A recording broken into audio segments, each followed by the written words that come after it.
Welcome, Linda McGillis, Linda Good McGillis, back again for the second time, and the second time trying for the equinox energy. And we are here and we are doing it. And so welcome. Hello, hello. Hello. How are you? I am wonderful. I am feeling so much of a blast from everything that's happening. And it's actually, I know we're going to get into all the nitty gritties of what's really, happening behind the scenes with the energies. But I personally have been on such a high in the sense of reaching another level of myself that I'm super excited. And I feel a lot of humans are going through this. And of course, there's the other ones that aren't. And that's the ones that are being challenged a lot right now. And so I guess we should just jump right into it, Linda. Let's jump right into it. There's a lot of energies. There's a lot of going on. You have those that truly are shifting themselves into a higher vibrational frequency consciousness. And then you have those that are just trapping themselves more and more into a victimization of they're a victim and everything is happening to them instead of happening for them. And you have to remember we're in a holographic reality that a lot of the mass is not aware that we are. And there's a lot of non-role playing actors that seem very, very real. The world out here seems to be getting more chaotic, and a seemingly appearance of a fun house of evil clowns, shit shows, whatever you want to call it.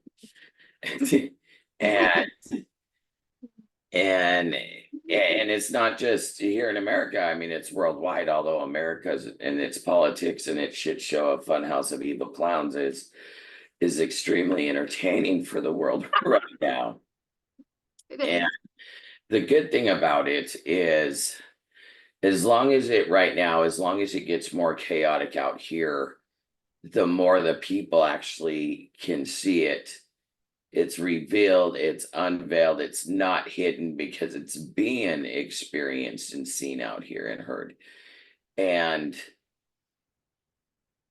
their free will can be used to say no more and to make changes within themselves. And it, it's one thing I have stressed for 10, 11 years is it's about the behavior.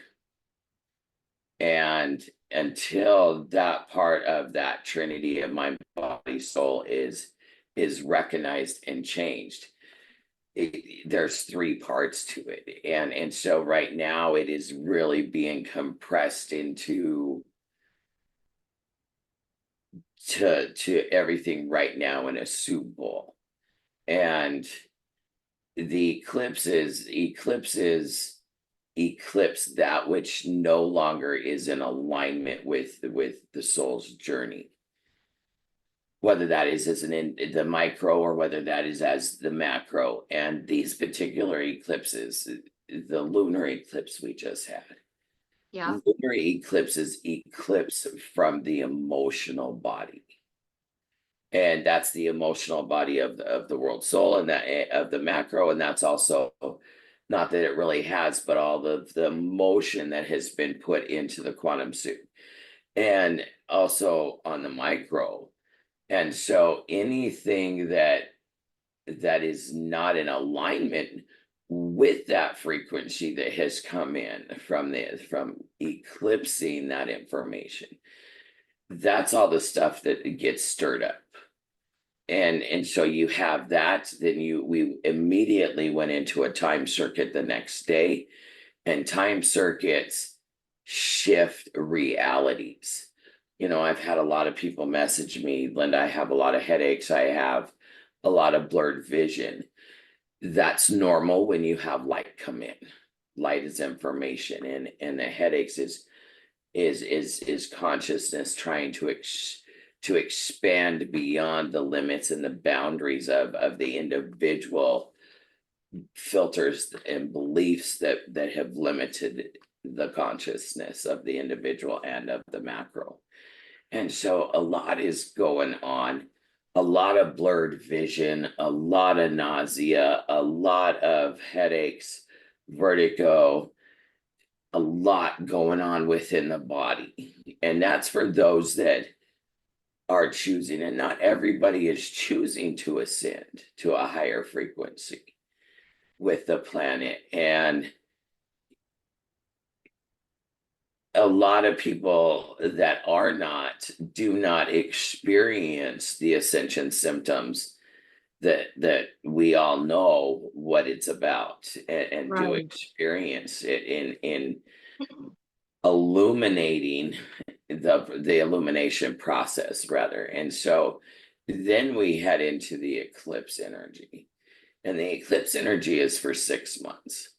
And the eclipse is all about equanimity, all about harmony, balance between duality natures, whether that's light and shadow, whether that's positive, negative, whether that's masculine, feminine, right, wrong, good, evil, truth, untruth, whatever that polar opposition is. Equinox brings it into more balance and harmony. And so again, anything that is not matching that equanimity, that balance between those polar opposites of duality, that too now is really going to start coming to the surface, to be recognized, to become aware of, to make a choice to do, again, behavior, action, do it differently, to make a different choice. And one thing about the alignment of this particular equinox, along with the eclipses and the solar eclipse coming up on the 2nd, is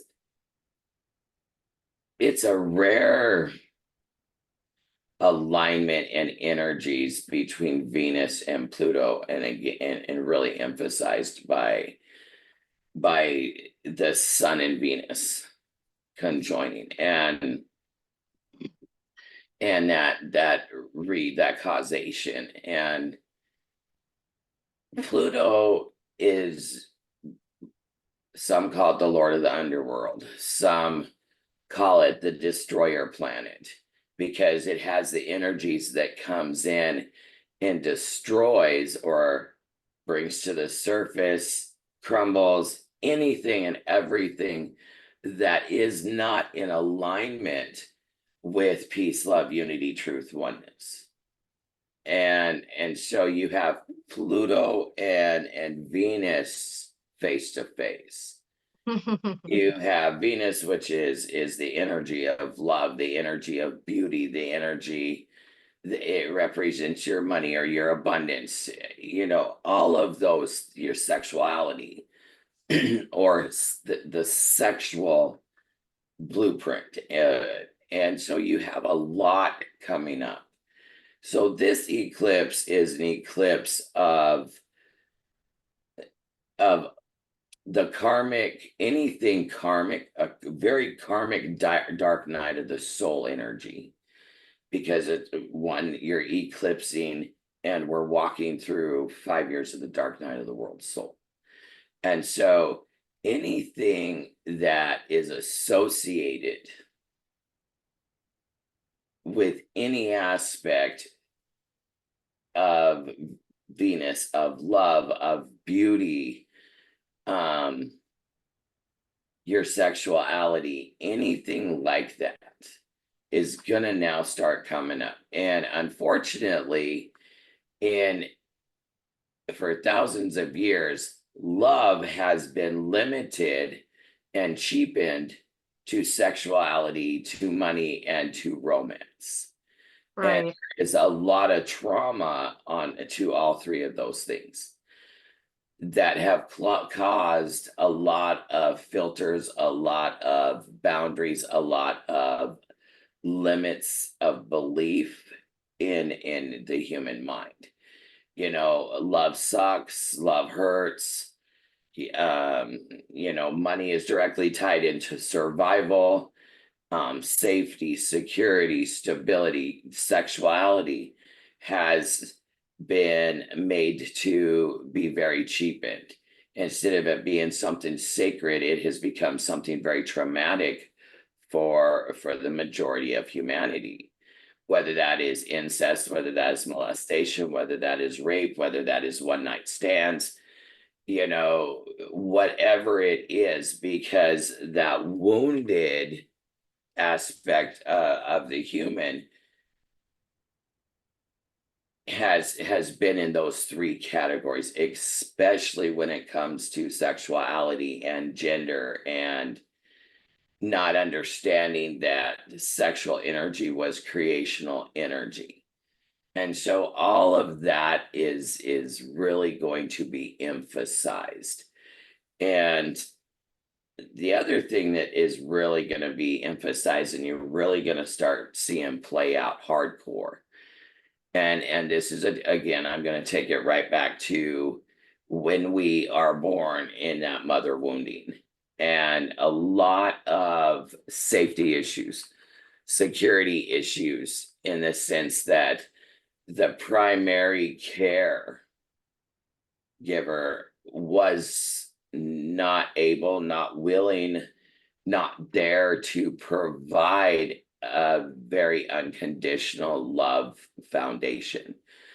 Another petal of that is the primary caregivers, the parental guardian figures, whether that's babysitters, whether that's siblings, whether that's extended family, whether that was babysitter, daycare, strangers, whatever, did not provide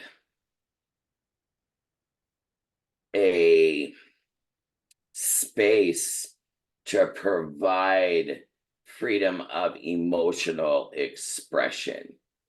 Right. And this is a huge subconscious energetic foundation for all humanity, because you look at cultures, you look at religions, you look at countries, different societal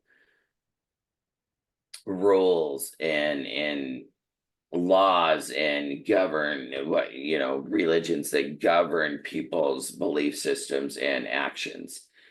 And so all of that is really going to be challenged now and come out to the surface, because children are, in many ways, children are to be seen, not heard. And that's what I'm referring to when I say an emotional foundation that we were not given a space as children to create a healthy emotional expression.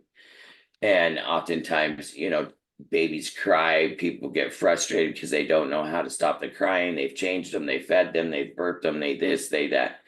So it starts really, really young, where that space for emotional expression is taught that it's taboo, that it's wrong. Don't throw a tantrum, I'm going to spank you, whatever it is. So it starts at a very young age. And so we got a lot that is really going to be pushed to the surface now, mentally, emotionally, through the thoughts, through the emotional feeling, energetic feeling, sensory feeling. Plus you have the automation, the habitual, the routine patterns of behavior, of reaction, of response. And again, you can really see it starting to play out here. So, you have a whole lot going on. And then now in another 9 days, we're going into the solar eclipse. And a solar eclipse eclipses from the mental body information that is no longer needed. And this is where some people refer to the mandala effect and the timeline shifting and stuff like that. The more we clear the distortion and neutralize it, for those of us who have awareness, who embody that higher knowing, that higher connection, this is where we alter it going forward because we've made a different choice. And that creates ripples, or what many people refer to as the mandala effect. Timeline shifting, because when you alter it here, you alter it through all time and space continuum, all dimensions. That's why it is so necessary and so important for those that have awareness to apply the awareness, to embody it, to use their will to take action on it, not just to have the awareness. Right. Actualizing it. Yes. Embodying it, making it, bringing it to the physical to change it. And that's really going to be prevalent going forward for us. Because as long as it's out here, it can be seen, it can be recognized. As long as it's inside the heads, it's not recognized, it just keeps generating. So as much as it's chaotic out here, this is the delayed reaction, the physicality, because it's already been created within, whether that's a release or whether that's a creation of a new experience, a new reality for yourself, a higher timeline, whatever that may be. And more as we disconnect from the lower realms, the lower vibrational frequency of the more dense part of of the reality,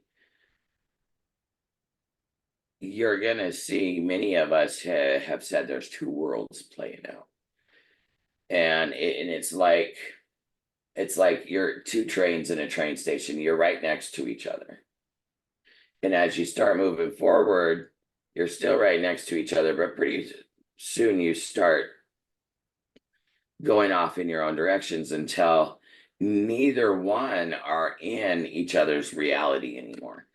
And that is what is happening on the unseen aspect. But on the seen aspect, the physicality, people are trying to keep those two trains.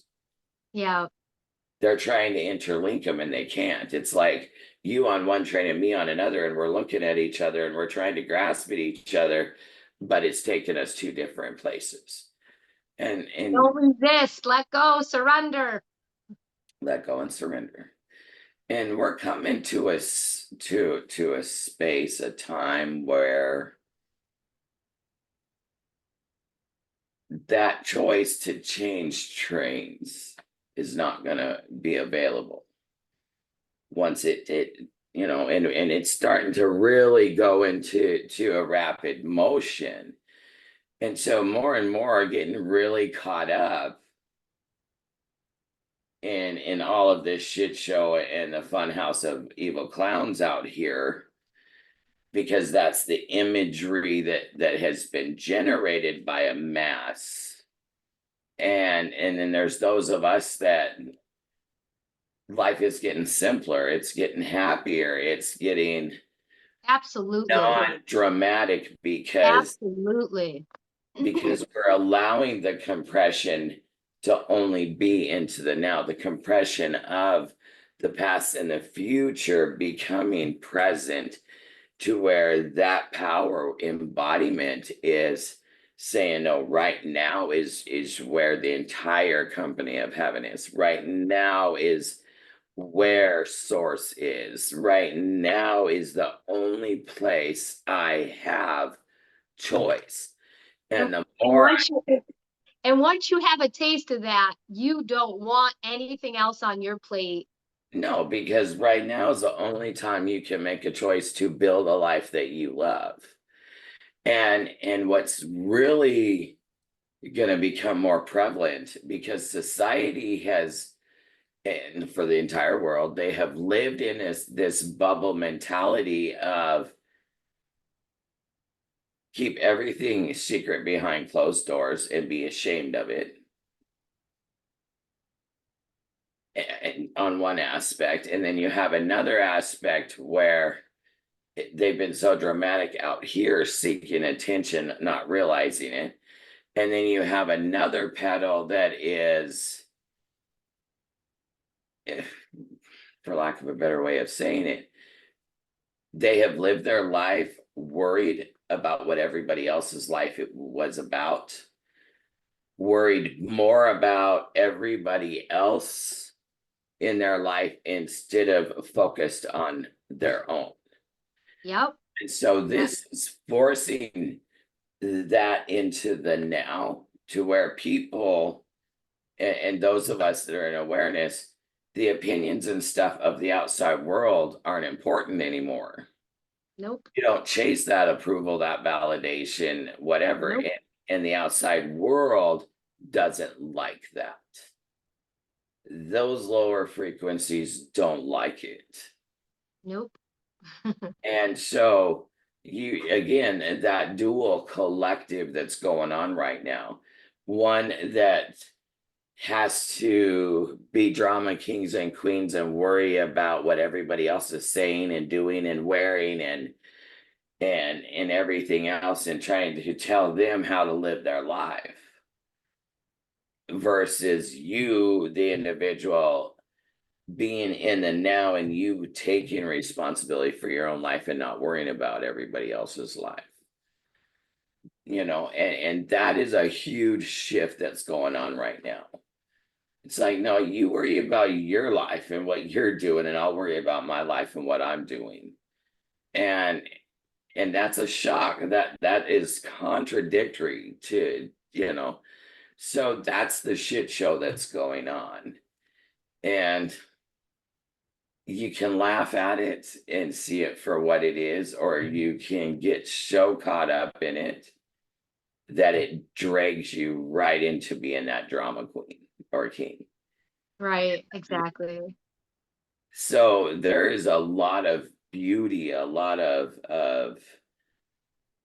miraculous shifting going on, but at the same time, it doesn't necessarily feel good. It's not necessarily comfortable or familiar, and it's not going to be. No, I think it's going to be the only thing that anyone could hold on to is the fact that you can't hold on to anything. So it's an ultimate paradox, because the only thing that's going to keep happening is change. It's just going to keep changing. And so what I tell people when I'm in conversation about these things is the best thing that anyone can do is just be flexible. Just learn to bend and be like water. Just flow, and don't try to hold on to things. So when you have a bump in the road, just accept it as a bump. Don't try to make it a story about the bump or how bad the bump's going to be, or let's go into all these loops of our old bad bumps. Just ride the bump through, and as soon as you just look at it, it's gone. I mean, And it really every is one of these, simple. and every one of these bumps right now is directly tied into safety, security, and stability. And why is that? Because we have been taught that our safety, our stability, our security is one outside of us.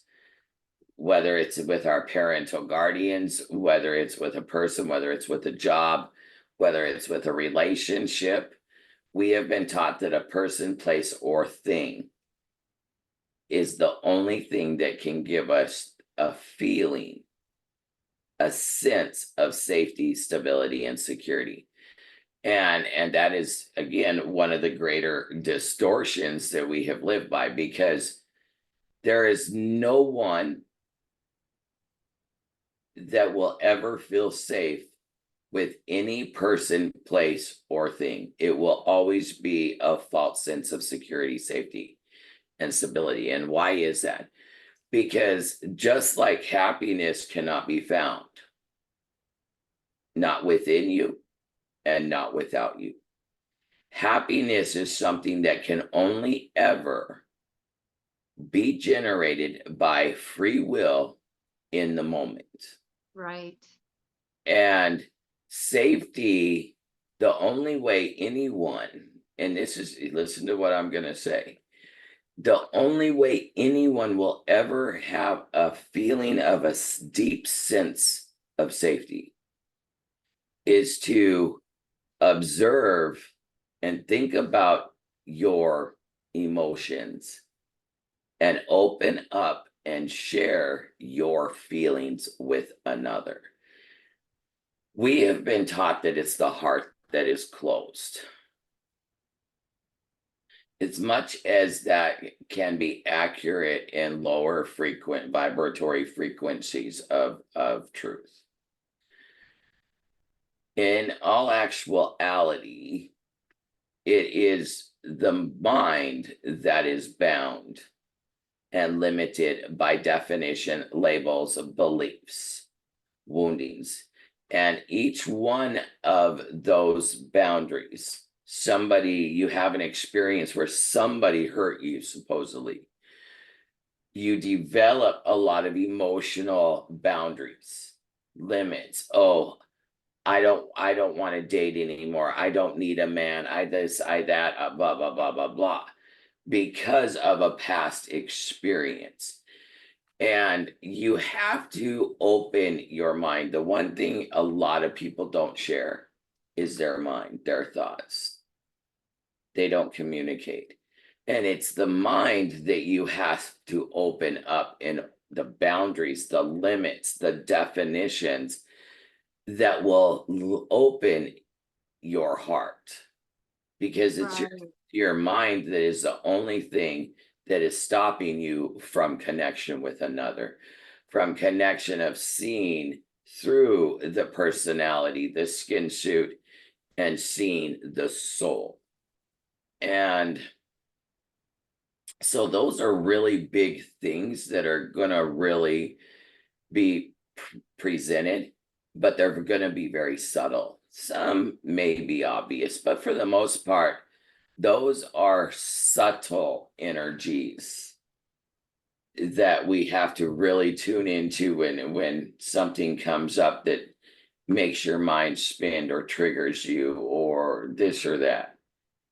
Because those are an energetic foundation versus a mental construct that we have built as a foundation. So those feelings of safety, all of the wounding that's with them, again, starting back with a child and not having a space of a healthy space for emotional expression. And every time you got in trouble, every time you got yelled at or what I told no, it created an imbalance of that feeling of safety within, of what healthy emotional expression and communication would provide. So And like what you're talking about is like the natural creativity of a child, the natural ability to expand and become more independent in their own beingness at a young what I'm age. talking about is emotional expression. You threw a tantrum when you're 2 years old, you got in trouble more than likely. Right. Instead of sitting down and communicating with the child, tuning into the child, finding out really, Exactly. because Yeah. the child cannot communicate very well until it gets a little older. And by that time that it's able to, it tells its parents no, and a parent takes it as defiance, the child is in trouble. Right. So Right. that's what I mean by a healthy emotional expression. Right. Okay. They did not have or were given this space and taught how to communicate the energy flow, whatever they were feeling that was going on within them. Just like a baby cannot talk. doesn't have language like you and I do right now. So if you have fed a baby, you have burped a baby, you have done everything, why is the baby still crying? It eventually gets onto parents' nerves. And so how we are taught to deal with anger or sadness or grief or this, whatever the feelings are, we have not been told or taught or communicated to healthy ways of doing that. That's why people project. That's why they hate. That's, you know what I'm saying? So that begins at a very, very, very early age. And the majority of adults right now don't remember that. Right. So it's coming up for them. Yeah, I see. So that whole energetic foundation of that sense of safety. And again, it's mental, it's emotional, it's physical, it's spiritual. It's all layers that make up each and every one of us. And because we've lived in an inverted matrix that has promoted fear and survival and loss. Right. Those are the limits and the definitions and the beliefs, all which take you away from having an internal feeling of safety emotionally. We either shut down and bypass it, or we over exaggerate it, one or the other, but it is put to something outside. And so each and every one of us has to learn to provide ourselves that feeling of safety within. Right. That wholeness. Right. That feeling of security, that feeling of stability within, rather than anxiety and panic and fear and all of that. So that's a huge difference between feeling safe because you're connected to yourself, and feeling secure and feeling stable in that, knowing even though everything out here says you're crazy and you're this and you're that, versus feeling emotionally unsafe out here because of survival, because of trauma, whatever it may be. That's what I mean by a healthy, safe emotional expression, not Right. necessarily the creativity. Right. Got you. I understand. Yeah, and everybody's going to That's be a as a different. collective whole. So Yeah, everybody's going every to be a one different of person. us, Yeah. Yep. because we're disconnecting from the mass collective. And you're also, another thing you're also really going to start seeing and experiencing is more and more as those who are really shifting to the higher frequencies. You're going to see more are going to get away from necessarily healing modalities, Right. sharing information and stuff like that about spirituality, about how to heal yourself, because that higher frequency, you are healed. You Exactly. are ascending. You don't need healing modalities, because in your power, you already know how to do all that for yourself. And then again, you're going to have the middle part, and then you're going to have those that want no part of it and whatnot. So as the outside world catches up with those of us that are already there from the internal world and create from there, for us, this is rapidly going to shift to match the higher frequency. And at the same time, the shit show is going to get more dominant for those that are caught up in it. And it's still going to be more of us us witnessing. It's going to still be a lot of witness. We're still You going to can have to liken witness it to the lower realms and the higher realms. You know, those that have already died and gone to heaven, if you will, ascended, whatever, the angels, archangels, masters. they only lay down their body, but they're still very prevalent. They can see everything that's going on. Right, right, Everything. We just can't see them. Well, some of right. us can now, but so that's really what it's going to be. As we shift to the higher frequency, we can become veiled from their reality, the lower realm realities, but yet we can see it all. How long do you think that's going to take as a time frame if we had to guess? I don't think you can put it in a time frame Yeah, because linear time is only here. right.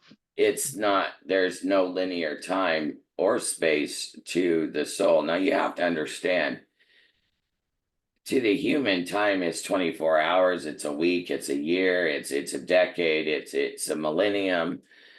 To the soul, I mean, everything is very simple. There isn't all Right. these definitions and narratives. So really, when you look at it, what is time? Time is a single timeless moment Yeah. Ultimate paradox. called now. And space is none other than a single dimensionless point called here. So when you look at what time and space is, people will tell you it's 60 seconds, it's 60 minutes, it's this, it's 365 days on a calendar, it's a month, it's a year, it's a millennial. But in all actuality, time is nothing other than a single point called right now. Mhm. So time and space, to what humans have been taught, is not what it is. And that's what the multidimensionality is coming in. That's where all these different, Yeah. wow, like wonderful, expansive experiences. Because what people call time and space, or space time, is nothing more than here and now. And that is the one place that we don't focus on, is what is right in front of us. And We're it's too so busy. infinite, but people don't understand if you get outside of the small box, it's the most expansive, infinite light that you could ever freaking imagine. It's like just step outside, get outside of yourself, just let go of yourself. Yourself is not real. And when you get into this moment of here and now, the only thing that exists is what is right in front of you. You can be driving down the road, but the road is unfolding as you're driving, but you are convinced that it is already created.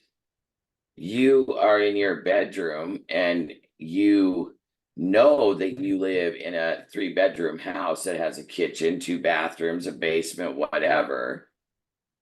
That is you programming that into your mind, that you have a 3-bedroom house. But you're in your bedroom and nothing until you choose an intentional focus. I'm going to walk into the kitchen. It doesn't exist. You live in New York, you want to go to Niagara Falls, you want to go to Egypt, you want to go to Greece. None of those exist in the matrix until you, the source, chooses to observe and give an intention to observe. And so those two mentality worlds are contradictory to each other. So when you know in the here and now that you are source co-creating, you are able to see through the smoke screen of the matrix game, Mm-hmm. the main computer frame. Mm-hmm. And so you change the main computer frame experience. It's a beautiful thing, but it is very confusing to a mass majority that will not shift into the ascension, the higher ascension broadband frequencies by their own choice. And yet at the same time, you will have a new collective mass that is only about unity and love and self-responsibility versus a need for something outside of you to complete you. And it's beautiful. Oh, It's not yes. always comfortable, but you don't want comfortable. Because as No, I long as it's mean, comfortable, it don't shift, it don't change, it becomes stagnant, which is a death code. it is. So It is. anything that is patterned or routine, again, that we have not recognized, have not become aware of, have bypassed because something else was more prevalent that had our attention, our focus, is coming back around, giving us opportunity to say, nah, I'm already creating this. I don't need that back into, you know. So it's beautiful, but it's not going to be comfortable. And it's such a matter of trusting that and surrendering to whatever is coming is better, and always keeping that in the forefront of your existence and your experience, and not getting caught up with the idea of mental manipulation. Of your own kind. Yeah. And I would take it a step further and say it's all about surrendering the idea and the thought process that you exist, Yep, that that it's you're in your control. life, that Yep. it's your journey, that it's your truth. Because Yep. until you surrender that back to God, back to source, you Yep. are not able to embody that higher awareness because you have Exactly. not surrendered. It's the ticket. It's the ticket through. I'm sorry, but it is. It's the You ticket have, through. yeah. Linda's And it, telling the truth, everyone. It's the ticket through. until you release the cult of personality and the character roles of masks that you have put on, that you have chased and sought recognition for, whatever it is, Hmm. that personality has to go because that is what has been shaped and molded.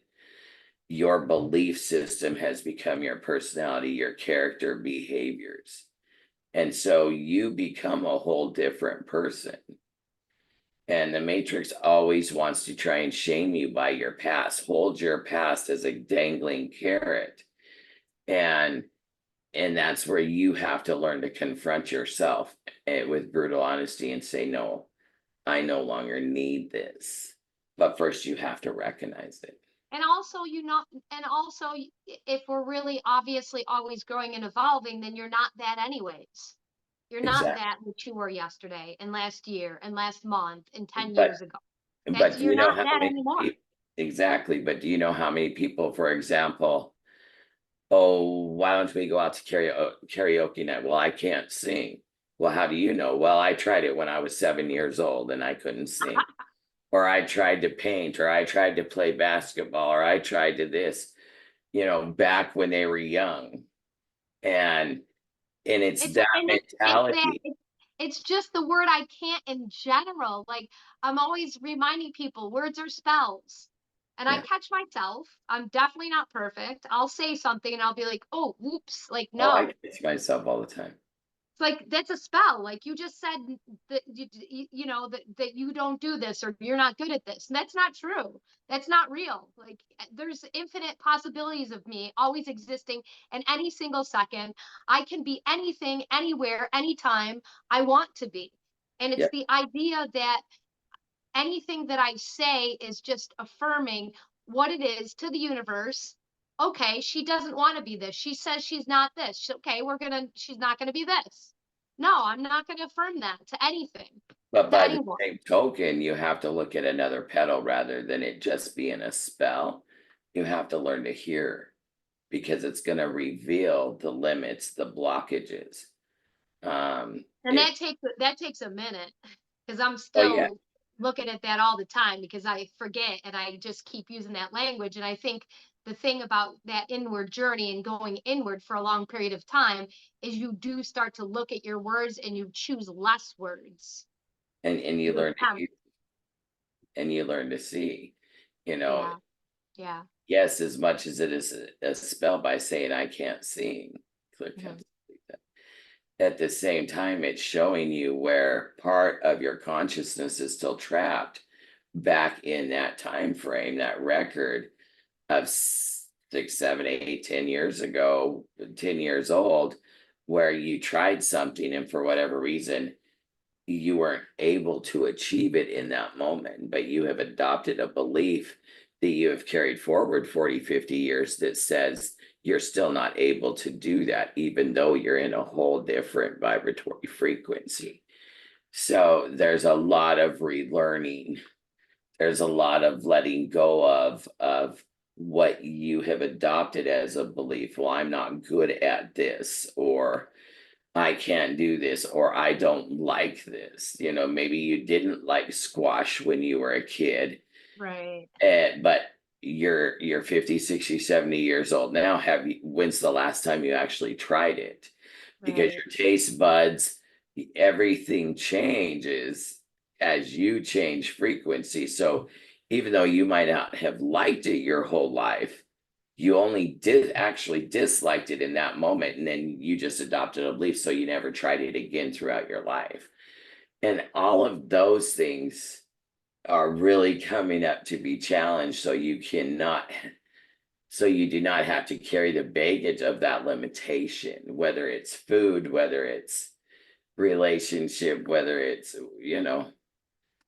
Yeah, pre- and I feel like what happens is once you start to challenge all those things that come up when they become like a word or an idea, and then you look at that and you say, I'm gonna do whatever the opposite of that, and I'm gonna put myself through that. Once you start doing that on the regular, you create an energetic momentum that like automatically puts you in a place of in the flow, in creation, and it takes you out of that idea of the patterns and the loops that you were stuck in. And that's what I can say for my own personal journey. I've done it more and more. I've continued to do it. I mean, I've always done it in my whole life, but I think in the last 6 months, 8 months, a year, I have just pushed myself in those ways. Oh, you don't think you can do that? Okay, you're gonna do it. I'm gonna make you do it. I don't care what anyone says or does. I'm doing it. Let people think what they want to think. I yep, don't care. yep. So now let me present another angle. So here you have somebody that's in a 9 to 5 job, Mhm. and they have awareness, they have all this, they're doing their inner work, they're this, that, and the other, right? Mhm.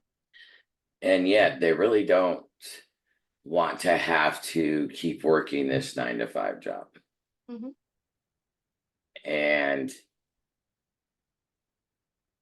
yet their belief says, I still have to do this. Now, if you look at the other side of the coin, if you step away from your individuality, any of the people that are going through this, Right. step away from it and step outside of that boundaries of their self-created life in this moment. And you go to your awareness is going to say you can walk through that door of your job and walk into your manifested new life. And that's all it takes. And the only reason you cannot walk into that manifested new life where you're not working that 9 to 5 job Mhm. is because the attachments to the creation of what is physically being experienced, they do not truly believe they are that powerful. Say you wanted to move from New York to Colorado. Mhm. The second you thought it and put meaning to it, I want to move, is the second you manifested the place you're moving to. Now, to the human, I have to pack, I have to arrange this, I have to find a place to live, blah, blah, blah, blah, blah, blah, blah, blah, blah, right? Right. To the soul, it already, remember, the mainframe of the motherboard of the matrix. You programmed a motherboard that says New York and Colorado are two different places. Your soul don't see boundaries. It does not calculate, correlate, coordinate that there is a separation, that New York and Colorado are two different places. So in all actuality, if you truly believed in the power of your innate, and that everything is right here in the now, and you can experience multidimensionality in this moment called here and now. Colorado exists right through the door. Walk through the wall, walk through the door of the limit you have created, and you didn't have to spend a dime on moving. You didn't have to spend a dime on renting or buying a place. You did not even have to expend any energy whatsoever on packing. You walked through to your new reality. I'm gonna hitchhike on your back for that one, Linda. Look at where you don't believe in the power of who and what you are, because it is that simple. It, in one aspect, is I've trusted that before, but I haven't always trusted it, and that there lies the problem. you don't believe in yourself, which is source. But I do. And the power, but there's a part of your mind that does not, because it does not believe it can walk from its 9-to-5 job into its dream I life. didn't put that into my matrix motherboard, though. You did. You put it in yours. I didn't put it in mine. No, I'm just talking of the created a collective. glitch in my motherboard. No, I'm just talking of the collective energy that's going on. I wasn't referring to you individually until you popped up. I'm No, talking you put it in as yours. well. You just actually revealed yours, not. I was just saying in generality, because there's multiple people that are having massive dreams, massive visions of well, some of them are having nightmares, some of them are having some chaotic dreams, but a lot of the people that email me or message me, they're having glimpses, they're having, short circuits, deja vu. They can see and dream of this new reality. Right. And yet it's like, okay, what is the screen? It's so lucid. I know I'm there. What is the blockage that is still saying I'm working this 9-to-5 job and struggling? Versus, and it's like there is non-belief. There is something there that says that this is impossible, that this is what's possible. So it's really, again, going back to that surrender. There is some place that and there's levels of it. I feel like there's levels of that surrender. So there's a lot of levels. It's not simply just one and done. Well, if It's you have different. 12 dimensions, and each dimension has a shadow and a light, because you're in on a duality existential displane, then really you have 24 dimensions. Right. That those stair steps that you're walking back and forth through, So it is layers, and it's layers, and it's layers, and it's stair steps. As you weave and neutralize in, Well, I'm on the edge of that diving board, Linda. Don't you worry. I'm just in a dive, matter girl. of seconds. Just dive. Just dive. We were having a deep conversation about that today, and it's like, if you really know, which is having the awareness, Yeah. then why are you not allowing your human aspect to believe? Oh, I believe it. I said, you believe it, but not enough to employ it, to apply It's like you said, the actualization of it. So it. it's like you could be there, but until you actualize it, you're not really there. So like And you're there, actualizing but you're is, not there. and the actualizing part is what fools people, confuses people, railroads people, because it's like, well, to actualize it means I have to do this, and this.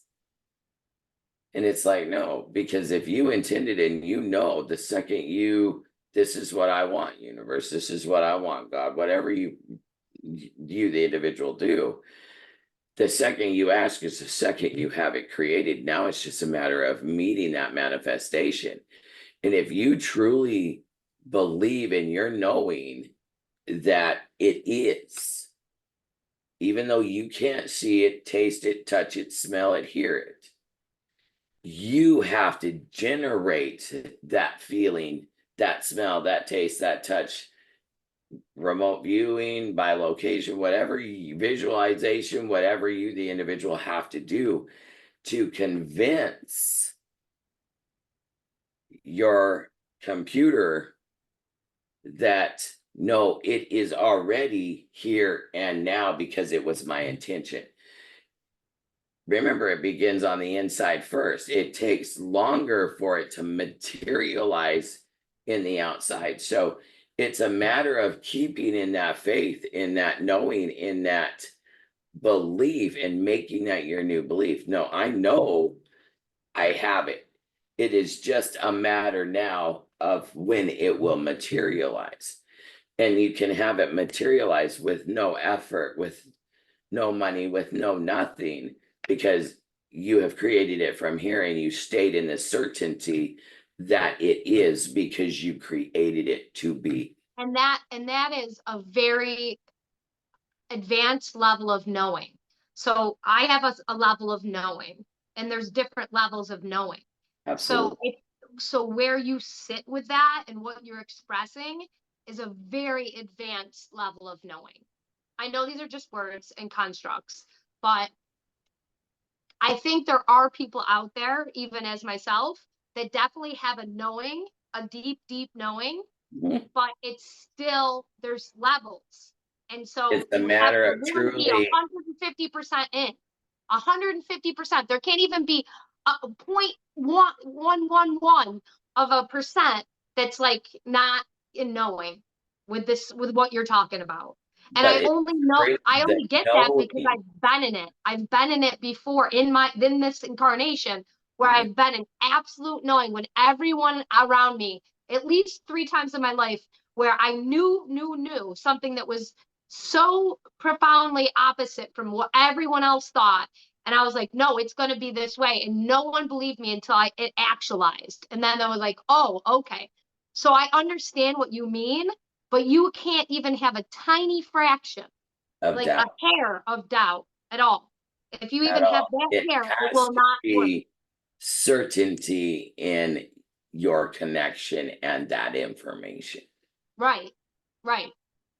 And No that's how, like, that is suspicion, no doubt, no anxiety that it will or will not happen, no maybe, none of that can interfere with the certainty of, no, I created, this is what I wanted, this is what I gave meaning to, this is what I know will be. I just have to allow the divine timing. And I think, as you know, Linda, from your own experience, that you have to sometimes be in a lonely place with that. Like, there's a lot of your journey that you didn't have anyone around you or anyone supporting.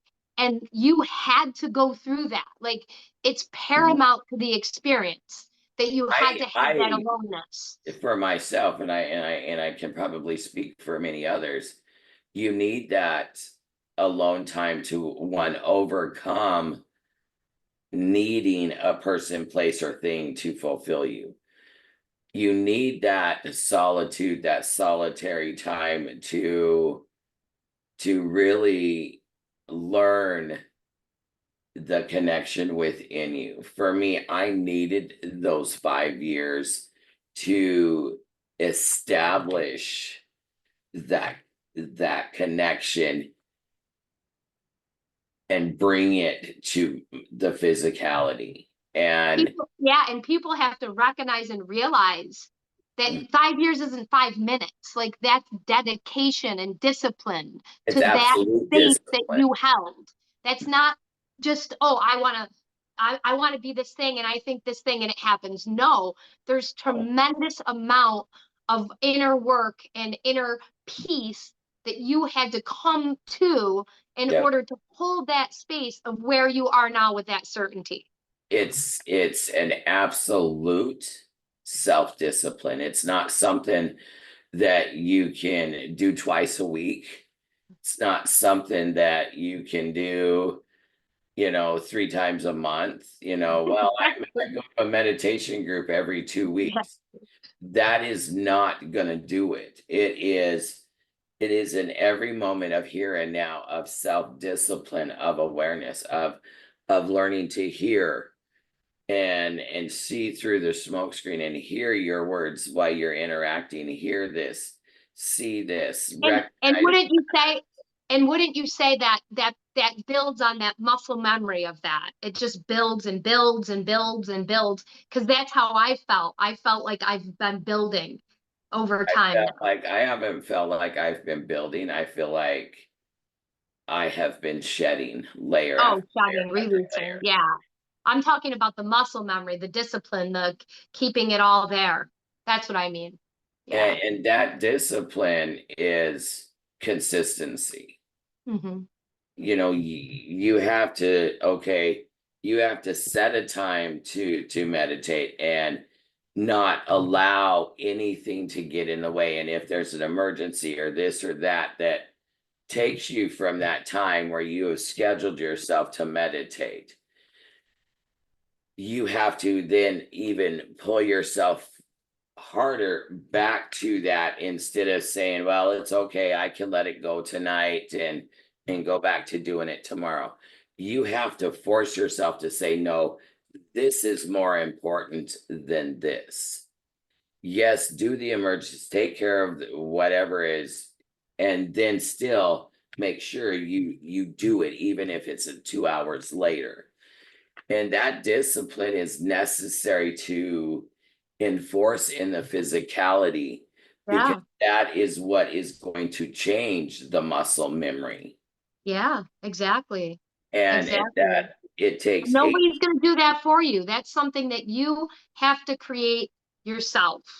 You have to dedicate time for yourself and only yourself. Because and if you can't do that, awareness. What? It's very easy to gather awareness. Exactly. It is much harder to embody it and apply it, which are 2 different things. Right. And it's that discipline. It takes 18 days to form a habit. It takes 21 days to form a new habit. And that's where the self-discipline comes in.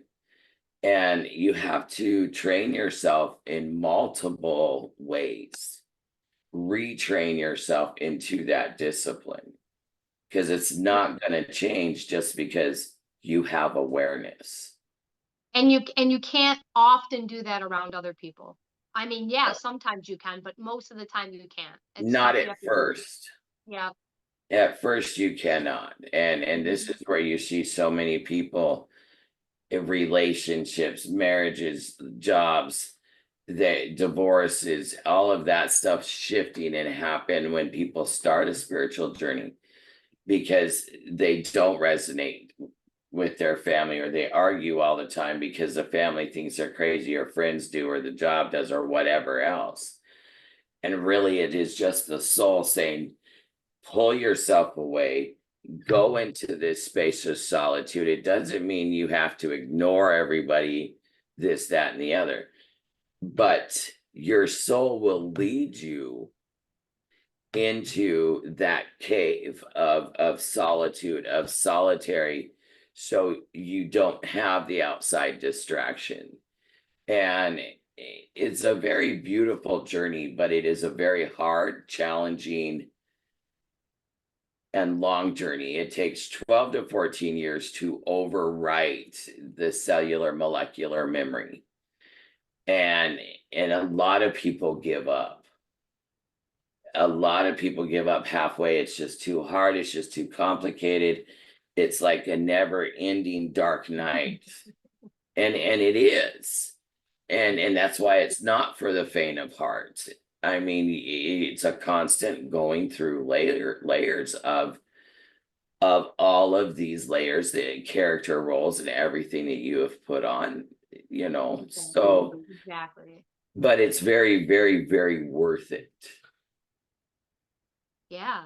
I mean, It's just hard to surrender how things have always been in the life and the people and the interactions and the experiences, you well, know. and I think people look at you, Linda, and they're so at awe by you, but they don't understand what you had to give up to get where you're at. They I don't mean, understand what I still give up. yeah.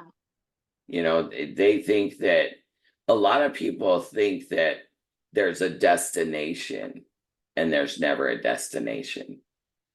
And there's no wisdom I have, there's nothing I have that others don't. Everybody has it. It's just a matter of the discipline and the dedication of surrendering the how we perceive the physicality. And these realms and these realms just do not jive. They're toxic to each other. And again, it's a matter of discipline. I still catch myself. I still, because we interact with other energies of the quantum field, it's a constant, is this mine or is this the collective? And you can never Right. know that until you own all the collective as yourself. Right. Right. And it's a constant, no, that's yours, I'm not going to engage. No, you're just a thought, I'm going to delete you. And because you are responsible and accountable for your sector of space of here and now. And you're either gonna worry about everybody else and play God in their world, or you're gonna let people come into your space of here and now and try and play God in your world. And you pretty much learn, no, there, I'm already connected to God, I'm connected to source. You don't get to come in my world and play that. You take your manipulation, your victimization, your bullshit, and you go somewhere else. I Plain don't and need simple. that Plain image. and simple. And people, you know, the one thing about the lower frequencies, and people still in those, in that victimization, that wounding, that, oh God, everything's being done to me, poor me mentality, is they think the higher frequencies are uncaring. And it's not that we're uncaring. It's, we'll hold space for you, but we're not feeding sympathy to your creation for yourself, whether or not you understand that you did this to yourself. Me and you are very, very similar in our approaches with people. And I think that's very, very hard for them to accept. And I don't There's a apologize anymore. difference. I used to always apologize because I would say, well, I know I'm a little crass or a little, rough, and I'm a little too hard with my truth. I used to say that. Now I don't do that anymore. I'm like, I just say things. Yeah. Not like to hurt people, but just if a truth comes up and I feel it, then I say it. Mhm. And that's that. Because you're seeing from two different frequencies of information. And for me,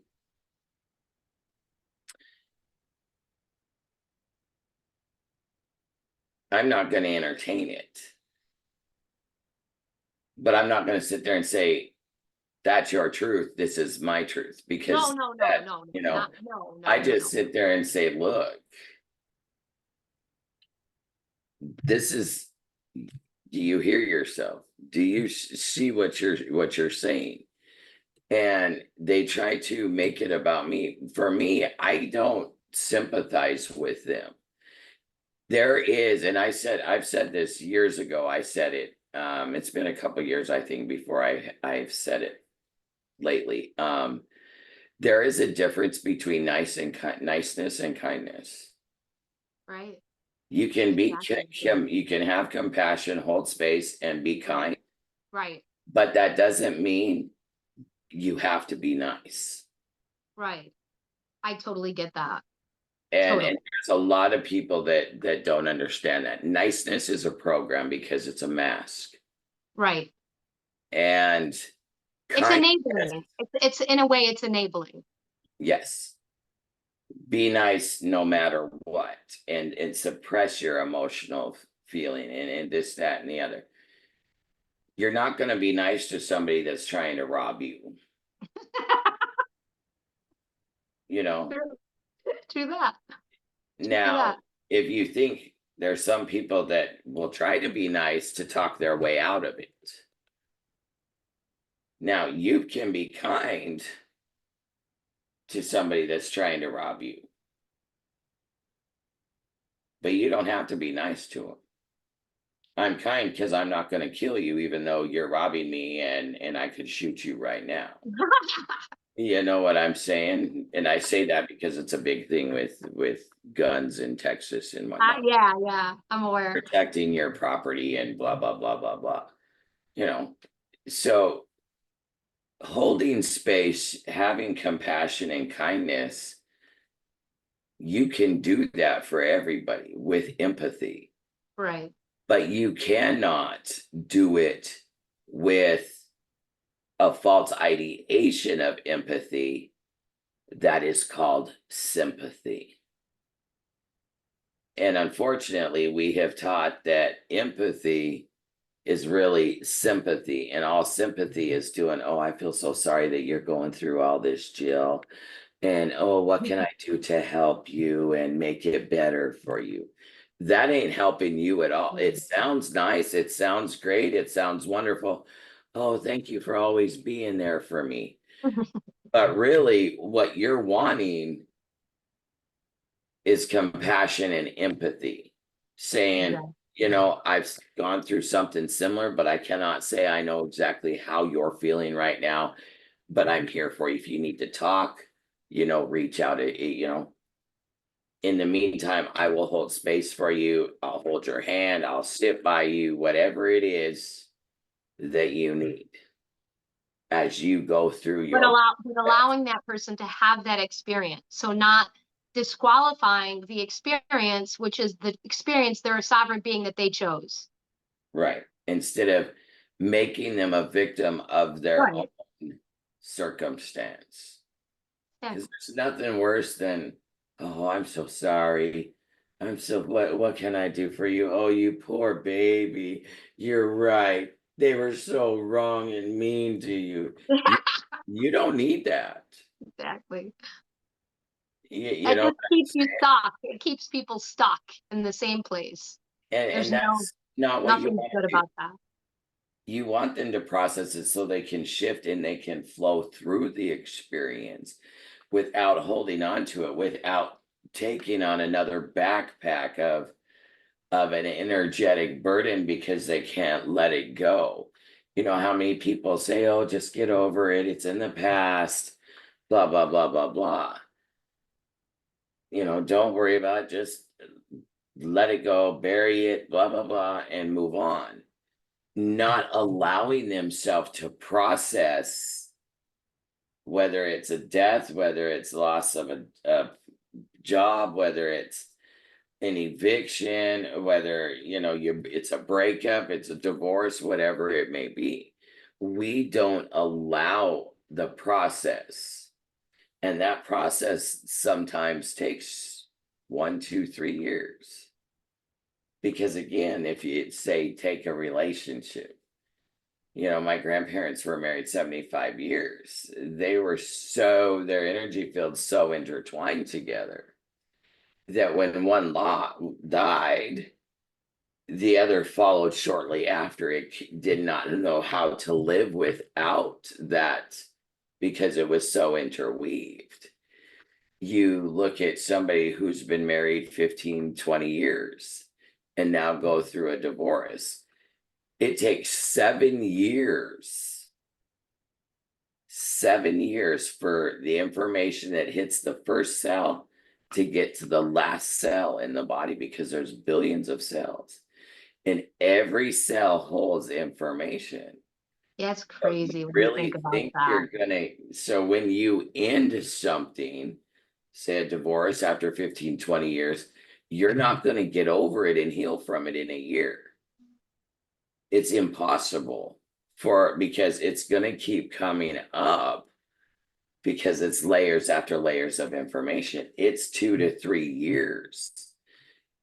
It takes 2 to 3 years after having a baby before your body is healed and back into a balanced alignment within itself, before it is healthy enough to have another baby.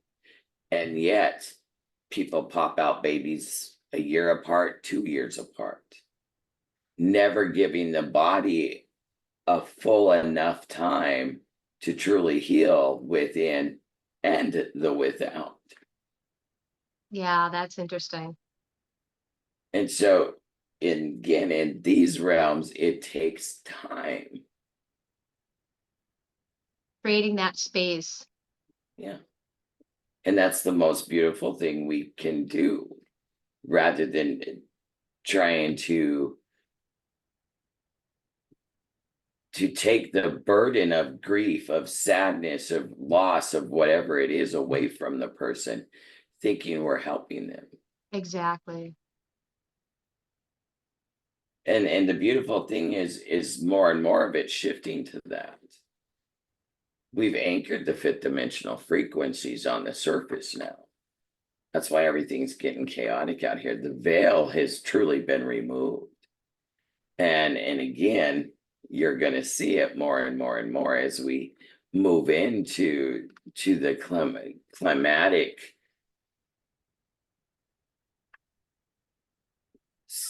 solar maximum. And I say climatic for a reason. This is a very powerful shift for us. And it gets better every day.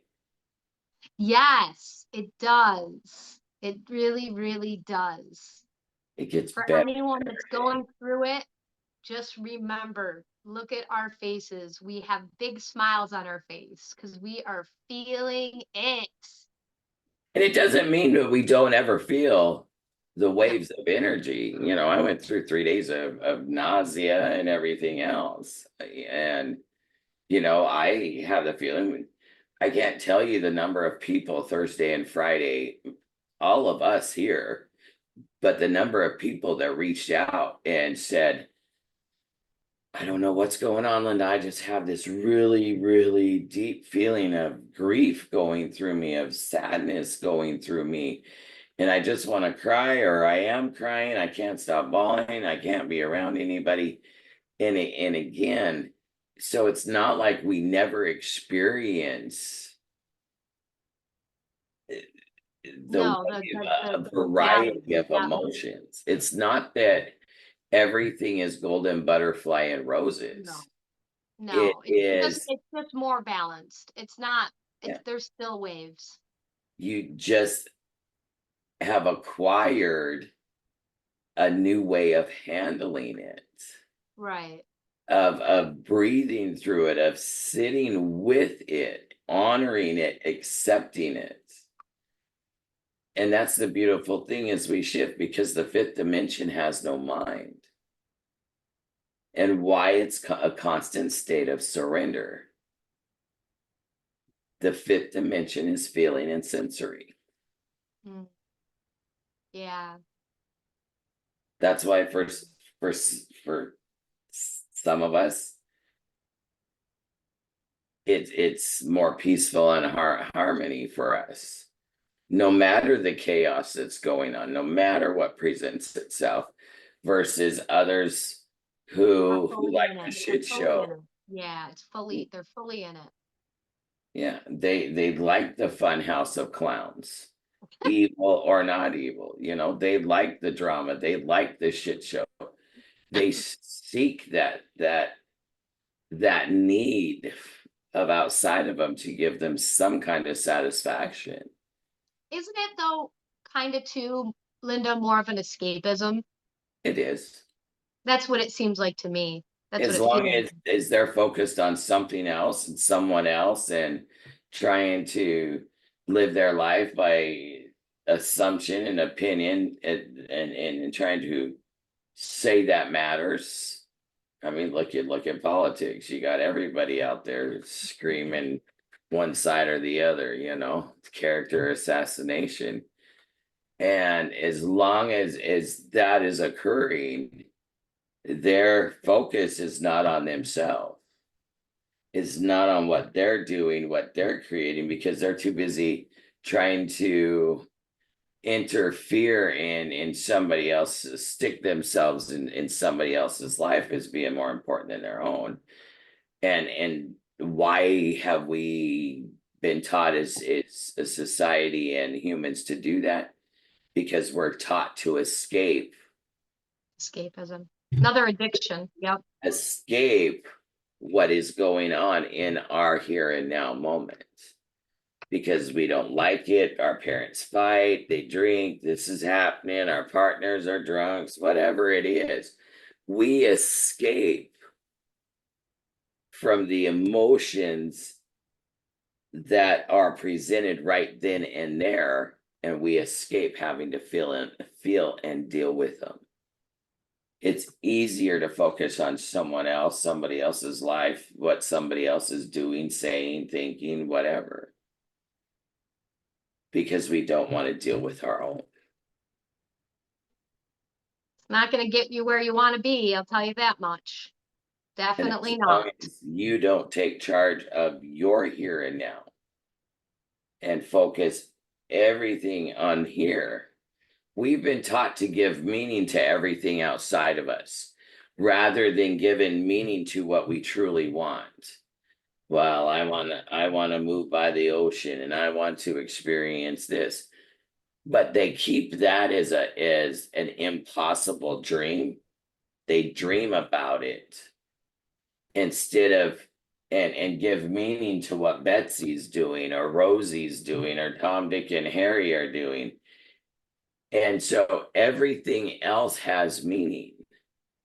But the one thing that would give them what they want, and that is focused meaning and taking action to make it happen. To bring Exactly. that dream into fruition. Exactly.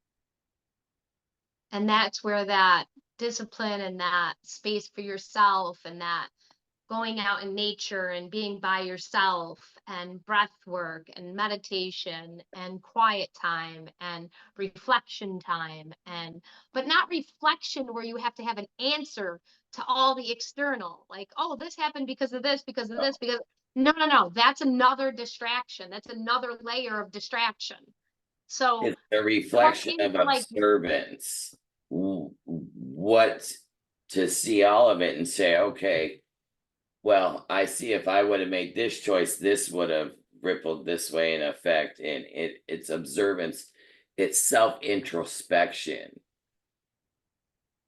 Is Yeah. this really, the cause and the effect that I wanted? Okay, what could I have done differently? How could I, there's so much to it. And always remembering, as you said, it's always from within. It's always our outside, we're projecting. So we're always the ones putting it out there. So if The something outside's happens, complicated. what? The outside is complicated. The mind is complicated. And, we can call it the journey to remembering. We can call it the ascension journey. We can call it the awakening journey. But if you simplify it, just like I said about time and space, actually being points up here and now, the mind will complicate everything with definitions, with labels, with this, with that. The journey is really a journey to simplicity, in a sense, because here is neutral. It doesn't have thought, it doesn't have emotion. It reads energy, sensory. So it's the feeling body, and it's emptying out it's taking everything that's in here and just pushing it down to here, and using the heart as the mechanism of the point of contact, right? That's a good way of saying it. I mean, that's what it feels like to me. That's what That's a great angle. That's a great description. I hadn't looked at it quite like that. For me, it's a matter of shedding the snake skin of all the definitions and simplifying it back to no imagery. Close your eyes, no imagery. And as long as there's no imagery in those attachments, then you're able to see all of the definitions and shed those definitions. And that's what that divine neutrality really is, because that way you just see everything as isness. There's no good, bad, this is going to harm me, this is good for me. It's just like, oh, this is another experience. As long as you can observe it without any kind of limits or boundaries. Right. Because consciousness doesn't have any of those. Your soul doesn't have any of those limitations. It's pure potentiality. And so when you simplify it back to the nothingness that it is, you're able to see all information. You're able to see from multiple. Akashic just is right at your fingertips.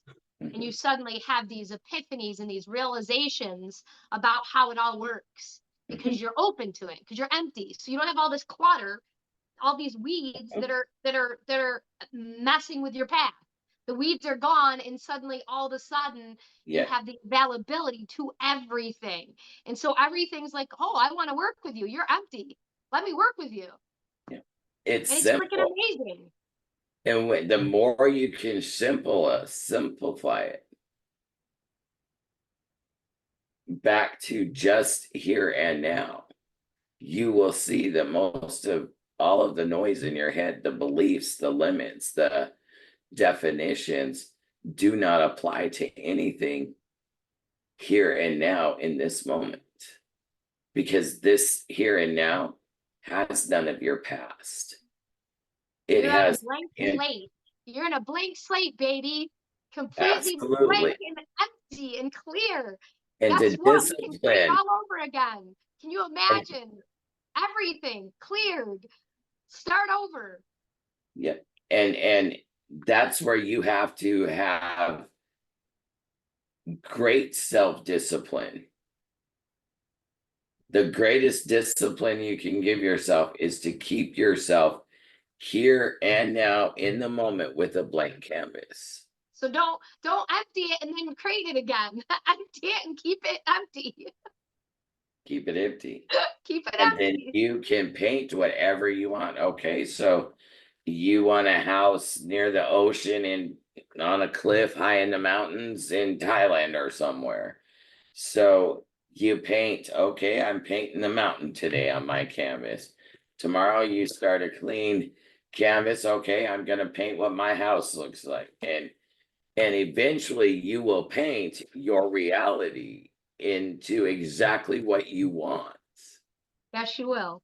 But you Yes, you have will. to allow yourself to be open and fluid and not bound by anything that taints or shadows your moment here and now.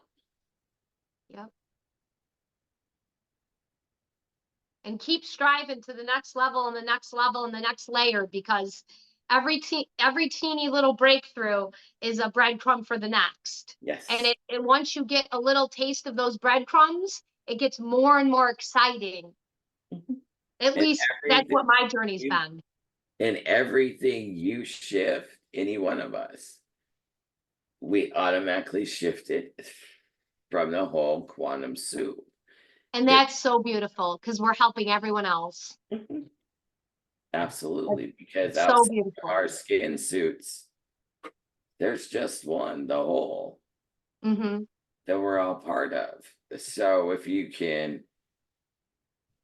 keep that regardless of the shifting and what falls away comes together, whatever out here, and let the soul do the work out here, the universe handle this out here, you just handle you.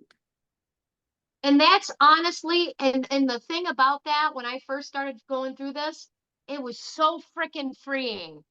Oh my God, Linda, I felt like I was like, took off 5,000 layers of clothing. I was like, wow, I don't have to do this for everyone else anymore. Like, I'm You done, I'm took off free. all those backpacks that you decided to carry for everybody else because Oh, you it didn't feels think they were so capable. good. It's just like, it's like you're walking on air, like you were just born again, And you like know, a little child.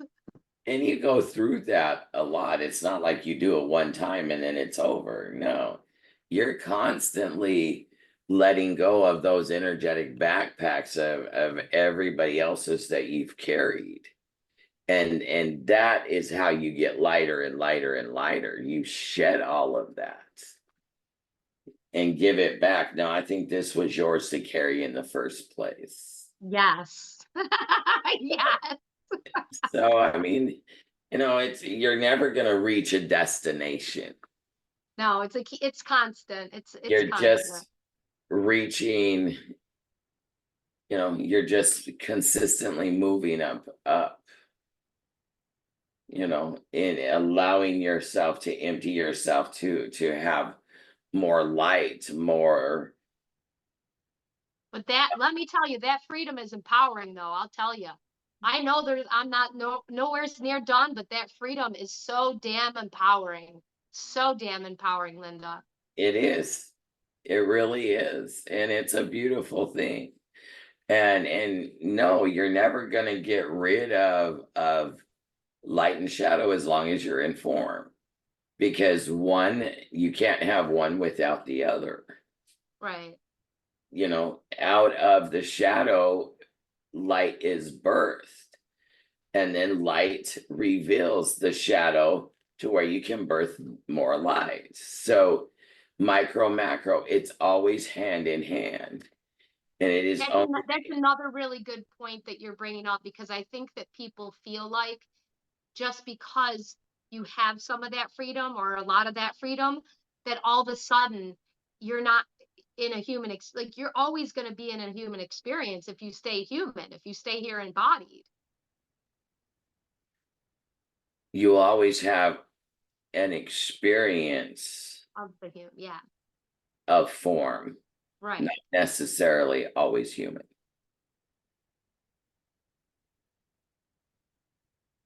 Okay, Of well, let's cut form, into that. What do you mean by that? of form. Of And form. form can take place as a vehicle, as a plant, as an animal, as a human Yeah, body, as a yeah. tree, as water, as wind, as whatever. Incarnated into something else, yeah. Um, again, say you die, you have only laid your body down, you have not disappeared. It just, to the human who is in the lower frequencies, that is attached to the personality of the flesh, they can no longer see you. Say your grandparents have died and transitioned over, they're still here. Right. They're just not in a flesh vehicle. So what's your opinion on as we evolve further, how long do you think we could be here, like we could be in our physical bodies as we turn more light for much longer, right? If we want to. That's on the individual belief system. As far as the soul plan to illumination, Okay. if you had to put it on a linear time scale, we are working on that illumination of bringing the spiritual and etheric light bodies into, it's what the rainbow bridge is, your physical, mental, and emotional body, merging them with your etheric and spiritual bodies. And the binary system ends in 2027. The illumination, many will start going into the illumination 2030, 2031 going forward. Again, wherever the individual is at. Right. But as we move through and the physicality catches up to the ethers where everything is instant, Right. it's really how fast or slow, because it's all simultaneous. Right. So what seems not done here is already been done. What won't occur for 500 million years has already occurred 500,000 or 500 billion years ago. So the physicality is always the delayed reaction. So it's individual, that the more individual ones of us that choose the illuminated body and choose to merge it and stuff, that linear time shifts. So it can become, where they predict the solar maximum, it's going to be sometime in 2025. And then you have a bunch of news stories that says, no, it looks like it's going to be a lot sooner than that. You're never going to be able to lock something in to linear time. Right. Because the second it is observed by anyone of the quantum field, any source, not non-role player actors, but any source, eternal source that we are, that will automatically shift anything called time and within the limits of definition of time, rather than time and space being here and now. So I can sit here and say right now the trajectory is 2030, 2031, but that's built on the energetic signature of the mass collective and the micro collectives right now. That doesn't mean that we can have a huge shift tonight or tomorrow, and that could speed it up to a week from now. So to try and put something into linear time is really trying to bound it. Right. And it's not something that can be bound, because we're changing the fluctuation and the flow in every moment that those of us embody and apply. Right. And have that faith that source is in control. Right. And we're flowing with it. Because the more you surrender time and space to being here and now, That doesn't matter. Yeah. you can jump and leap in seconds, teleport to a different, so for some it's going to happen right now. For others, it's going to happen in 50 years. It all depends on the boundaries and the limits and definitions of what they believe. within their own mind construct, because outside of all of those limits and definitions, it's all happening right now. For me, the great solar flash, the event already occurred. For many, it's about to occur. For many others, it's not going to occur until sometime in the future. It's all a matter of what their definitions and filters and limits of what time is. What do you think that is going to happen from that, Linda, exactly? In your From what? From the when the solar maximus hits. Well, the solar maximum and the event, the solar flash are two different things for me. Okay. So are you asking me about the solar maximum, or are you asking me about the solar flash? Well, let's talk about the solar flash first, because that one keeps popping up. Well, the solar flash is when it hits that singularity on the physical plane, and there's a burst of light that everybody talks about. Okay. For me and many others, because we know that the planet is already ascended, Right. that means that it has already occurred, and it's just a matter of staying present with our own inner knowing that we're already in a new heaven and a new earth. Right. Right. So what will occur, what is occurring, and what has occurred are all one and the same thing. The sun and the moon are the exact same thing. There's just a mirror between them that says one is a shadow and one is a light.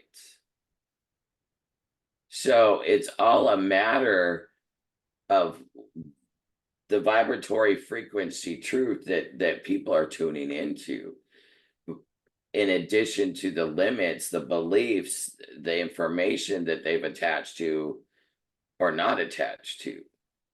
You know what I'm saying? So everybody will experience it differently and in different time constructs, timelines.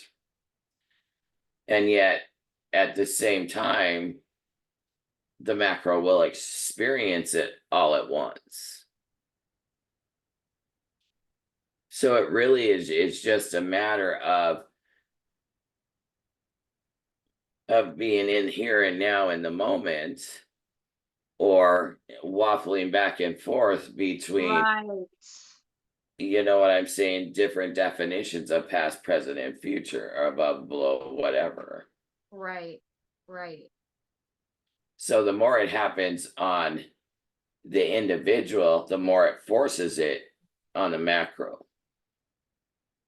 So you can have that great solar flash within you that just bursts you open, right? Mhm. And yet the rest of the collective's not experiencing it. So then you go into a battle of, oh, you're wrong, you're dark because it hasn't happened yet, and you're saying it is. Right. Right. Right. So it's a matter of, again, of perception and perceiving. If you know everything is happening simultaneously, then why are you waiting for something to happen? Why don't you stay present right now, where it's all happening right now, and therefore you can walk through You'll be there. You'll be there. whatever happens when it splits itself into linear time. Right. You'll be That's a good prepared, one. you will know, if you will. But to the human mind, it wants it narrowed down. And again, you're shifting out of time and space into here and now.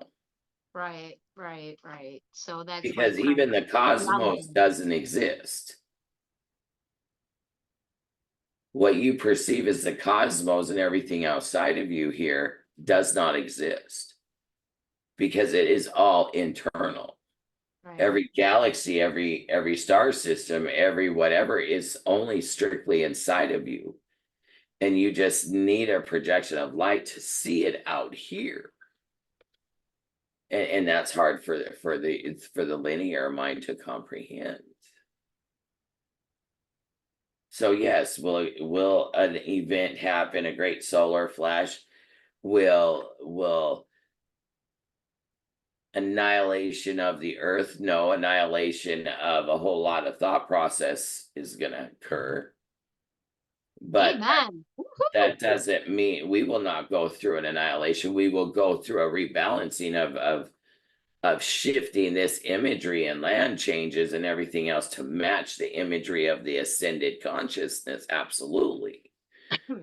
You have to Great. you have to deconstruct and destroy the old before you're going to see the new. Why? Because you cannot have new built on the same construct and energetic foundation of the old. Of the collective creating the space. Yeah. So you have to close this book of 3D mentality Earth for fifth dimensional frequency Earth and open a new book. And that is the struggle. That is the barrier of surrendering this version and knowing that this version's already here and now. Yep. That answered your question. Oh, that did. That was a long answer, but it was a good answer. You know, it was a really good answer. What will be, what is, and what has been is all the same thing. So why worry about it? Why don't you just stay present in here and now? Keep creating.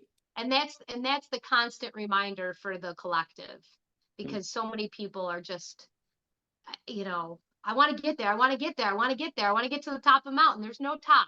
Just keep walking. We're going to the top of the mountain because we're the ones who perceive that we actually came off of the mountain, which we never came off of. That's true. So, because you perceive that you came down from the mountain, you now have to take yourself back up to the mountain. I like mountains. That's a great metaphor. So when you again, it's a matter of disciplining your mind to stay focused right here in the here and now. Because in the here and now, you have new Earth, old Earth, past Earth, present Earth, future Earth, and none of those Earths. Right. Everything exists. And yet nothing exists. It's the true paradox, Linda. It's the true paradox. It truly is. And when you can see the dual existential play simultaneously. And that is mind effery, because I do see it sometimes and I'm like, wow, this is like spinning. It's like a spinning top. Yeah. It's like and when you you actually see it a little bit and get glimpses and understand it, and you have these epiphanies. It's like you don't even try to talk about it with people, because what Linda said is like, yes, it's like when you can see images around what Linda said, it's like it's very like, it's very easy for me to say it. It's sci-fi. It's like a sci-fi movie. It's very easy for me to say it and you to get it and understand what I'm saying. It's a whole nother thing and a whole deeper whoosh opening when you can experience for yourself what I'm saying. And when I just have a tiny little taste of it on my lip, Linda. That's about it. That's all I can qualify. So just start telling yourself to give you more. You're ready. If you feel ready. I want more. I want a big scoop of ice cream. I don't want a little on my lip. It's just a teaser. I want more. Universe, so ask yourself why you're teasing yourself, dangling a carrot. It's so much fun. The foreplay. A good way to say it. I'm sorry. No, that's all right. I make jokes like that all the time. No, it's just, I don't know. It's like, it's a lot, but it's not at the same time. It's like a lot everything because we're loses. talking about it, but it's real. This is The all thing real. is you pull back your power from everything that you gave meaning to. For Mhm. example, the word fuck. Everybody has a whole lot of meaning towards the word fuck. But when you pull back all those definitions and all of those meanings that the whole world have given, that it's bad, that it's this, and that, you can say fuck and you have no attachment to it and it has no meaning. So therefore it doesn't sound bad. Well, yeah, that's what me and you had that conversation, and we got the biggest freaking laugh because I was saying I love the fuck out of myself, and I've been telling everybody that, and me and you were just dying laughing because it Yeah, was like, because they yes, have meaning to the word and it's just a word. That's just like people say, Linda, smoking's bad for you. It's like I'm smoking light. Everything in this world is light. You eat light, you smoke, you're smoking light. Everything is built of light. The chair I'm sitting on, the desk, the computer, it don't matter. So how can anything be harmful for me if this is a world made of light? exactly. So again, it's a matter of choice, of how many definitions and labels are you gonna, and thoughts are you gonna give meaning to, or are you gonna keep the meaning back, your life force energy, and only give meaning to that which truly means something to you? Well, and the thing is, me and you both understand what I say and what you say can be perceived by one person as this, one person as this, one person as this. So why not just say what your passion is from your heart? Then try Exactly. to say something that's going to only fit one person. What your heart is going to be expressed to everything. When you're Exactly. trying to only please one person, you're never going to please anyone. When No, you're pleasing yourself, you're pleasing everyone because you are everyone, right? So you're what the everything and heck, nothing. right? So So keep why your not just be focus it? on Just be what what you you're think. doing. Keep Yeah, your focus on what you're doing, what you're thinking, what you're applying, what you're exactly. creating, what you're giving meaning to. Why give meaning to somebody else's drama? Exactly. And You what know, falls away and what falls away must fall away. exactly. Let it fall away. If it's meant to be, it will come back. And that's hard to live in the moment, but everything is really pushing us as the micro and the macro to be in the moment here and now. And and as you do it, it's less scary. It I mean, is. every now and then I'll have my moments and I'm still on it, but it's less and less scary when you're just in it and you just surrender to it and you just become it. And Yep. And even just accept it. I was telling Linda earlier that, you know, it didn't work out yesterday. There was internet issues, and the old me would have been in some sort of like frazzled state of whyness. But the new me was just like, all right, do it tomorrow, do it next week, we'll figure it out. Like whenever it happens, it's divinely orchestrated. It's not about me or what I want or some sort of silly podcast. It's about the divine flow. It's about when it's meant to happen and when our energies are aligned and you Well, know, and it cut us off. My internet went out at 1:44, and yay, it was 1:44. That was so cool. yeah, it was beautiful. And yet what it did was shift us to a higher frequency timeline, which is actually better than what it would have been in that moment. So you just have to learn to flow with it, be like the river, just flow. Yeah, it's beautiful. It's really, really beautiful. And It it's going to is, get more and it's going to beautiful. get more chaotic, but at the same time,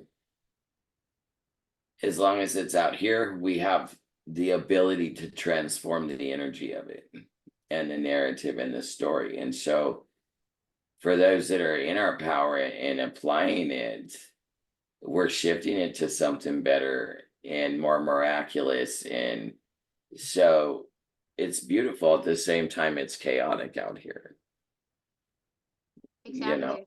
And I say to all my fellow sisters and brothers out there and my fellow people that as much as people want to hold on to the things that they know.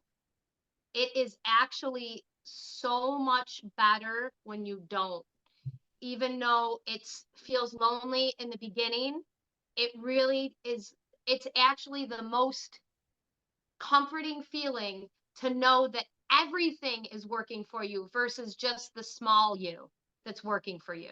I can't explain it. It's hard to give words to it, but the vastness that is all around you that's communicating with you, the things that are communicating with you and that you're feeling are so much more expansive and fulfilling in your heart than the little you of these little small creations that the personality distorted, you know? Absolutely. And that's the piece that comes with it. When you can really just keep yourself in the allness and nothingness of it, rather than the lower human perception dictating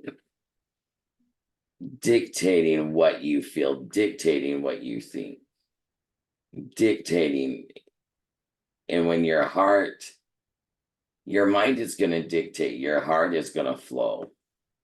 It has no attachments to itself. And you know, the second you get clarity is the second you no longer need the information. It's so true. It's so true. Because the clarity gives you understanding, it gives you, you know, blah, blah, it coordinates everything for you. It brings it to a 0 point.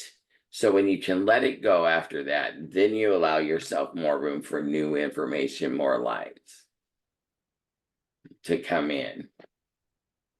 It's a very nourishing feeling. That's the word I would say. It's nourishing. Surrender becomes your love language. Yeah. I like And you have to allow surrender to become your love language. Yeah. So keep dancing. That's all we can do. Flowing and dancing. You know. It is a fun dance when you start learning some moves. When you start learning some moves and you can tango a little bit and you can salsa a little bit And cha-cha a little bit. And cha-cha, it feels like you have a purpose. Absolutely. You know, you think you had a purpose before, but oh my goodness, what a small purpose that was when you leave it.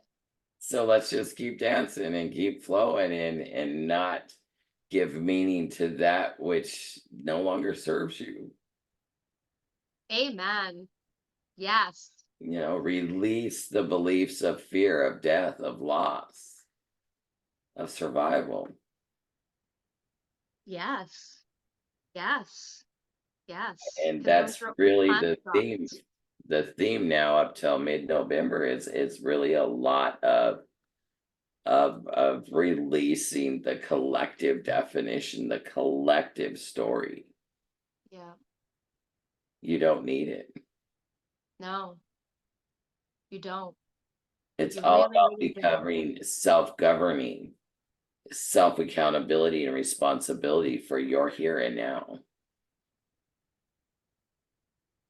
And it's and you know, to not have that constant chatter in the brain.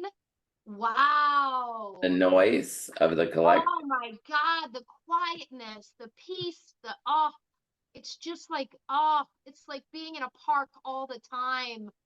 I just love it. I can't even express it in words. I wish one day I Why would I have always tell words. people,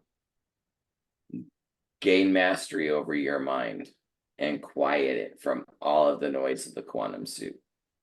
Oh, the quiet is nice. If anybody can look forward to anything, it's the quiet. The quiet here. Yeah, because when it's in there, it doesn't matter what's happening out here. Because I just like you said, Linda, I see and know things are happening, but they don't affect me. Like I'm not in it like others. Like I don't feel those things like other people are feeling. And it's no Exactly. disrespect. I'm just saying, like, I know I'm aware that they exist, but they're not penetrating me on any They're level. not a real story in your here and now. No. It's a story out there in the quantum suit. Yeah. And it's not that we're uncaring, it's just it's unimportant to what we're, Seriously.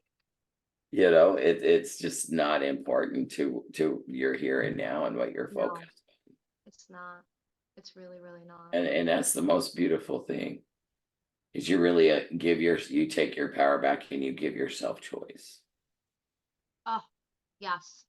We say yes, yes, yes to ourselves. Instead A of no, no, thousand. no, no, no, which is what we've been programmed. We're going to yes, yes, yes, yes to ourselves. Yes, yes, yes. Absolutely.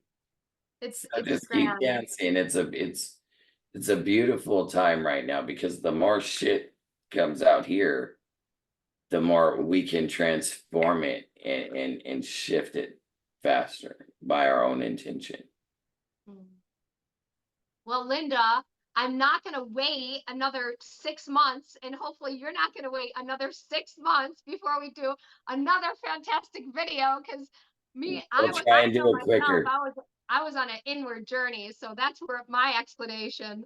I didn't do very many podcasts at all, just a handful. Like I've been just really focusing on me, and but I'm so excited to create more with you. So let's do it. Now let's do it then. Let's do it. Let's So to do it. everybody out there, keep dancing and flowing and observing and discipline. It's Take yourself out of the drama of the quantum soup and look at why you're so attached to it, if you are, and release it. yes, and release it. Because Thank things you. can only get better unless you choose for them to get worse. Right. Exactly. Well, Linda, I appreciate you more than words can express. I'm so excited that we did this today, I am even though we started it yesterday. So we technically did it in the equinox, even though it didn't substantiate until just today. didn't post it till today. Yes, yes. But the universe technically wanted us to have some connection to it yesterday. And so we just put it all together today. And I'm so grateful and fortunate. And I love you, sister. I love you too, beautiful, and thank you. It's been fun. We'll do it again. Yes, we will do it again soon. And you have yourself a lovely evening. You too, beautiful, and everybody else, much love and blessings. Yes, bye. Bye bye.